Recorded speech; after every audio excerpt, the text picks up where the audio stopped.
9 май жақындаған сайын Қырғызстандың мектептерінде оқушылардың киіміне Георгий тасмасын тағып қойып, мұны ешқашан шешпегіле деген тапсырма берілген учурлар көбейе баштады.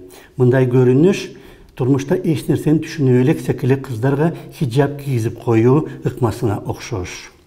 Украинадағы соғыш менен байланыштуу көптөгөн Европалык мамлекетте Георгий тасмасына тыюу салынган. Андан тышкары Z жана V сыяктуу латин тамгалары дагы ушул соғыш учурунда агрессия менен зомбулуктун белгисине айланып кетти. Ошондуктан аларга дагы тыюу салынган.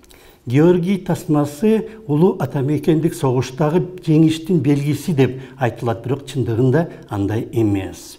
Бұл тасма Орусияда алғашқы жолу 18 кылымдагы Орус-Түрк согушу учурунда пайда болгон. Андан тышкары 19 кылымда Борбор Азияны багындыруу үчүн деген медалдагы ушундай тасма менен коштолот. Ошондуктан мындай тасманы тагынуу багынуунун белгиси. Андан тышкары Кыргызстандын өзүндө улуттук туунун түстөрүнө төп келген кызыл сары тасма расмий түрдө киргизилген.